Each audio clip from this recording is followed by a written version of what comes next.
চীনে রয়েছে 1000-এরও বেশি স্কাইস্ক্রেপার, আর শুধু সাংহাই শহরে রয়েছে 50 তলা বা তার চেয়ে বেশি উচ্চতার শত শত ভবন।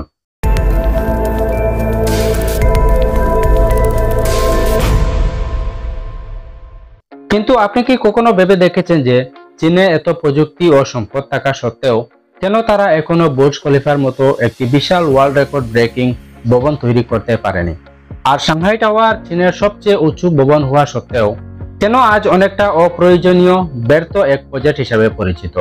কেন সাংহাই টাওয়ারকে একটি ফেইলার স্ট্রাকচার হিসাবে গণ্য করা হয়?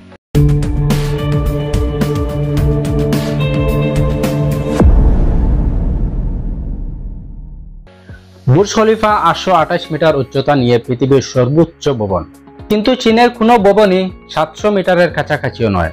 কিন্তু কেন? এর প্রধান কারণ হলো চীনের ভবন নির্মাণের দৃষ্টিভঙ্গি। চীন বিশ্বে ব্যবহারিকতা ও অর্থনৈতিক সঠিকতাকে সবচেয়ে বেশি গুরুত্ব দেয়।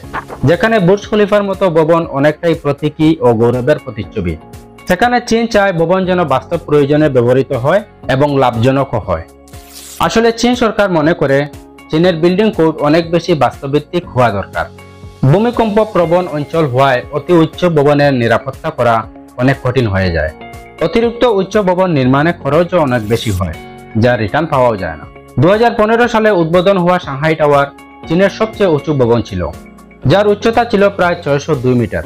কিন্তু উদ্বোধনের 10 বছর পরেও এর 50%-এরও বেশি অফিস স্পেস এখনো খালি পড়ে আছে। কারণ ভবনের ভাড়া অনেক বেশি হওয়ার কারণে অনেক কোম্পানি কিন্তু চুক্তি করতে চায় না। সাংহাই টাওয়ারের অনেক তলার লাইট আজও জ্বলে না।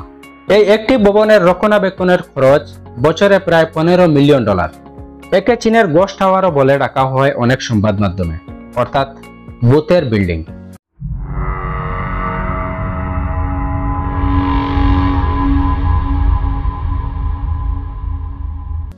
2021 সালে চীন সরকার একটি ঘোষণা দেয় যে 150 মিটারের বেশি উচ্চতার কোনো ভবন নির্মাণ করতে হলে বিশেষ অনুমোদন লাগবে, আর 500 মিটার ছাড়িয়ে যাওয়া ভবন নির্মাণ এক প্রকার নিষিদ্ধ।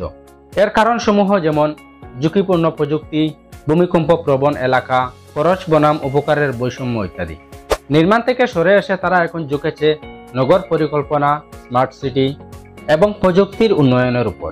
বিশ্ব রেকর্ড তৈরি করা সবসময় গৌরবজনক হতে পারে, কিন্তু ভবিষ্যৎ গড়ার জন্য বাস্তবিক চিন্তা আরও গুরুত্বপূর্ণ, আর চীন সেই দিকে এগোচ্ছে। তাদের দৃষ্টিভঙ্গি হয়তো অনেকটাই নীরব, কিন্তু ভবিষ্যৎমুখী।